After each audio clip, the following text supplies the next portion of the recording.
नमस्कार, मैं हूँ मनीषा सिन्हा और आप देख रहे हैं परिवर्तन।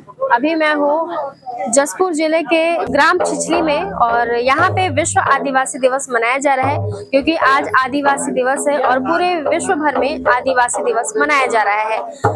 आपको बता दें कि आज विश्व आदिवासी दिवस मनाया जा रहा है, लेकिन इन्हीं आदिवासियों को इतनी परेशानी है, इतनी प्रॉब्लम है और ये किस तरीके से जूझ रहे हैं, हम यहाँ जमीनी स्तर पे इस चीज को देखने आए हैं और किन किन परेशानियों से ये लड़ रहे हैं अभी भी इनसे बात करते हैं। अपना नाम बता दीजिए। जय ठाकुर और मैं आदिवासी एम्प्लॉइज फेडरेशन का प्रदेश का उपाध्यक्ष हूँ और यहाँ इस क्षेत्र में मैं आता रहता हूँ। खास करके ये जो छिछली है, रौनी है, बगीचा है, सन्ना है, तो यहाँ पर देखा मैंने कि जो कोरवा जनजाति के लोग हैं उनको अब माने बहुत समय से जमीन का समस्या है।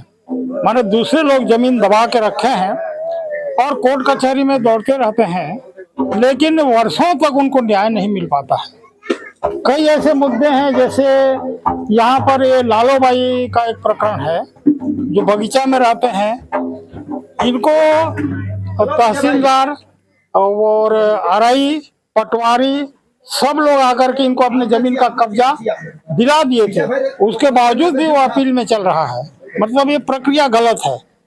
जो भी 170 ख के मामले हैं उसमें सेकंड द्वितीय अपील होने का प्रावधान नहीं है धारा 170 ख ग के तहत, लेकिन कई बार अपील हो रहा है। बस दौड़ रहे हैं, कभी निर्णय नहीं हो पाता है।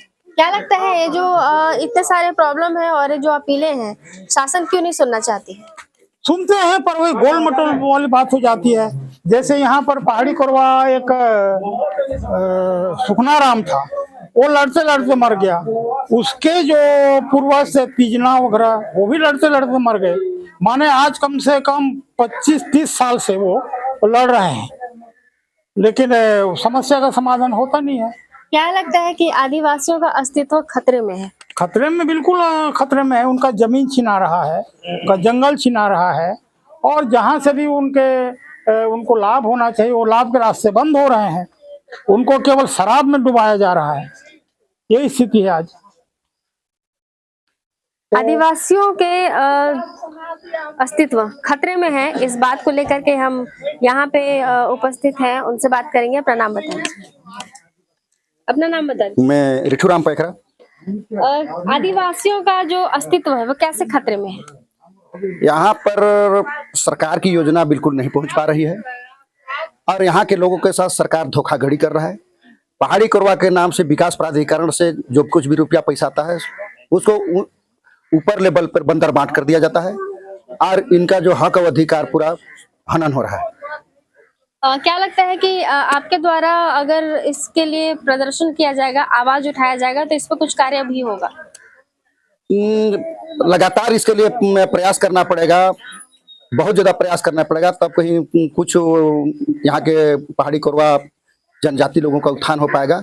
अन्यथा ये तो पूरा डूब गया, इलाका डूब गया है। तो क्या करेंगे आगे आप लोग अपने समाज को बचाने के लिए? अब इसी प्रकार जन जागरण का काम जारी रखेंगे और अंतिम दम तक लड़ेंगे। समाज को बचाने का और समाज को एकजुट करने का काम बहुत ज्यादा कर चुके हैं। यहाँ पे हमारे साथ हैं, उनसे अपना नाम बता दीजिए। जी, मेरा नाम उदय कुमार पंडू है। मैं विशेष पिछड़ी जनजाति का प्रदेश अध्यक्ष हूँ और पंडू समाज का कार्यवाहक अध्यक्ष। आपने आदिवासियों को एकजुट करने का जो कार्य किया है बहुत ही अच्छा है। इसको कैसे कर रहे हैं आप और आगे की नीति क्या है आपकी? अभी देखिए, अभी मैं बहुत मुद्दों पे काम कर रहा हूँ और काफी लंबे समय से कर रहा हूँ। तो मेरा संगठित करने का समाज का ये है मकसद कि जो जहाँ पे हम, जैसे अभी हमारे वरिष्ठ सामाजिक कार्यकर्ता ने बताया कि 170 ख का मामला हम जीत चुके हैं और उसका अपील में रखा जा रहा है। नियम विरुद्ध इसको लटकाया जा रहा है। मतलब इसमें मिली भगत का संदेह है। तो ऐसे परिस्थितियों में मैं कई जगहों पे या जहाँ पे हमारा अधिकार का हनन हो रहा है तो वहाँ हम लोग ना सामाजिक दबाव में जो संवैधानिक रूप से जो रैली है, ये सब भी आंदोलन करने का हम लोग काम करते हैं। और अभी जितने भी मामला भी आ रहे हैं अभी, ये सभी मामलों को लेकर के हम लोग ना जो संवैधानिक रूप से ये हम लोग अपना इसको मांग करेंगे और अपना हक अधिकार के लिए हमेशा लड़ेंगे। आदिवासियों के हित के लिए बहुत सारी योजनाएं चलाई जाती हैं, तो इस पे क्या कहेंगे? किसको लाभ मिल रहा है कि नहीं मिल रहा है? अभी खासकर अभी जो हमारे छत्तीसगढ़ में जनजातियां हैं, अब प्राधिकरण एक आदिवासी समाज जो अनुसूचित जनजातियों के लिए एक अलग अभिकरण बना है, उसमें बहुत चीजें हैं जो हमारे अनुसूचित जनजातियों के विकास के लिए इसमें रूपरेखा तैयार होता है और काफी करोड़ों अरबों का बजट रहता है। ये अलग हुआ सभी सर्व आदिवासी के लिए जो बजट है। और इसके अलावा हमारे जो 7 विशेष विशेष जनजाति है, बैगा, पहाड़ी, कोरवा, बैगा, कमार, अबू, झमरिया, बिरहोर, भुजिया, पंडो, ये जो केंद्र से संचालित है उनको लगभग करोड़ों का बजट रहता है सालाना। और पंडो भुजिया का अलग रहता है। सभी का अलग अलग उनका बसाहटों में, उनके मुख्यालयों में ये विकास अभिकरण स्थापित किए गए हैं।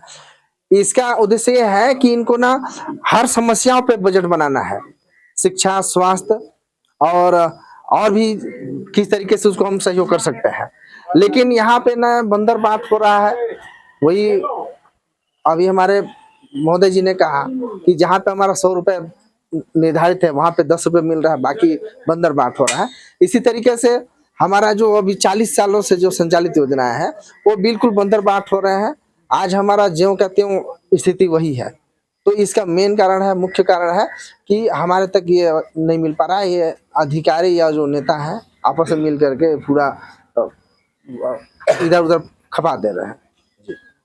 विभिन्न आदिवासी और उनके वर्गों के लिए छांट के और वर्गीकृत करके योजनाएं बनाई गई हैं और उनका लाभ कितनों को मिल रहा है ये तो जमीनी स्तर पे आप देख रहे हैं। अपना नाम बताइए दादा। मेरा नाम बंधनु राम है।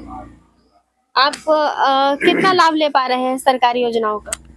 लाभ तो नहीं के बराबर है। लाभ की दृष्टि से देखा जाए तो केवल कागजों में होते होंगे। ये हम फील्ड में या हमारे क्षेत्र में या ग्रामीण क्षेत्र में या उन जनताओं तक नहीं पहुंच पाती है। ये योजना हर क्षेत्र के लिए बनाया जाता है शासन के द्वारा, लेकिन शासन उस पैसा को कहाँ लगाती है ये शासन जाने। जनताओं तक मात्र वही 5 पैसा आता है और वो भी लिपापोती करके चला जाता है। वो भी उससे भी वो वंचित रह जाता है। शासन की क्या मंशा है क्या नहीं है, इनकी स्थिति ना सुधरने या नहीं सुधरने का कारण यही है। शुरू से लेके आज तक शासन इनके साथ यह धोखाधड़ी की है। मतलब जो योजनाओं का जो पैसे भी आते हैं आदिवासी योजनाओं का, वो सारे शासन बंदर बाट कर ले रही है, आप तक नहीं पहुंच। जी जी जी जी। देख रहे हैं कि किस तरह से परेशानी हो रहा है।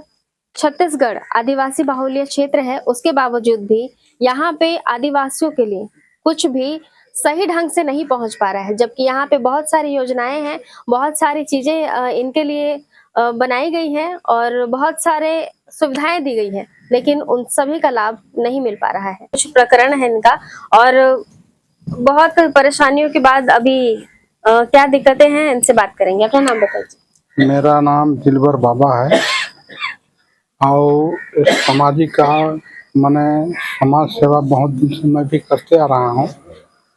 और ये और तो और क्या कहिएगा, हम लोग का जाति बंदर बांट करके रखा है। हम लोग का जाति प्रमाण पत्र नहीं है, लड़का छुआ पढ़ा रहे हैं, भेज रहे हैं, तो वहाँ गुरुजी बोलेंगे कि भाई जाति निवास लाओ, जाति निवास बनता नहीं है। तो इस क्यों नहीं बनता है जाति निवास? नहीं बनाते हैं। क्या बोलते हैं कि जाति निवास लाओ तबे मैंने पढ़ाएंगे, चाहे बनाएंगे, चाहे नौकरी लगेगा। हम लोग को तो एकदम खत्मे कर दिए हैं। इसके लिए अभी सरपंच लोग गए हैं फिर अनिल शाह के पास दिल्ली। इसके लिए मैं भी कई जगह देख दिया हूँ। राहुल को भी बात बंद कमरा में किया, मुखर्जी को भी दिए। हम लोग को मैंने बंदर बांट एकदम कर दिए हैं। मैंने 4 विभाग कर दिए हैं, पहाड़ी, डिहारी, बघेल खड़छत्री। इस क्षेत्र को मैंने कई गांव को बघेल खड़छत्री बनाए हैं। तो इस प्रकार हम लोग का तो जातीय नहीं है और तो काहे कौन। 30%। क्या लग रहा है कि ये जो चला रहे हैं कार्यक्रम जो कर रहे हैं, इसमें सबको खत्म नष्ट करने का कुछ प्रावधान लग रहा है क्या आपको? बस वही नष्ट करने का है। तब ना इतना मैंने कई बार मैंने ठाकुर साहब लोग से रैली मीटिंग करते जसपुर में, सब विज्ञापन भेजे, उस कागज को कचरा खाना में डाल दिए, कुछ सुनाई नहीं। कहीं कहीं सब ठन दौड़ के कर रहे हैं, कोई सुनाई नहीं कर रहा है। तो एक प्रकार के खत्मे मानिए, तो नहीं के बराबर कर रहे हैं। तो हम लोग पूरा अगर अच्छे संगठन बना करके और पूरा ताकत के साथ अगर नहीं पहुंचेंगे तो कहीं के नहीं रहेंगे हम लोग। तो आगे आप लोग क्या करेंगे? तो अब तो हम लोग का वही मैंने दिख रहा है, कुछ अच्छा मिल बांट करके सब जुट के लड़ें और मेन जगह में पहुंचे, तभी हम लोग का काम होगा। तो अगर आप लोग का दोबारा कुछ सुने बुझे तो भाई कुछ ना कुछ मैंने काम हो जाए, तो यही सब मेरा तो इतने कहना है। बहुत सारे परेशानियां हैं, ना तो जाति प्रमाण पत्र बन रहा है, ना तो बच्चे पढ़ पा रहे हैं, ना तो एजुकेशन का लाभ उठा पा रहे हैं। इनका कहना है कि हमको बहुत मेहनत करना पड़ेगा अपनी बात मनवाने के लिए। जिन्होंने शासन को चुन के लाया है, उनसे अपनी बात मनवाने के लिए जद्दोजहद करना पड़ रहा है। अब देखते हैं कि क्या होता है और किस तरह से ये सारी चीजें संभल पाती है, वो तो आने वाला समय ही बताएगा। अभी के लिए मुझे दीजिए इजाजत। मैं मनीषा सिन्हा, परिवर्तन।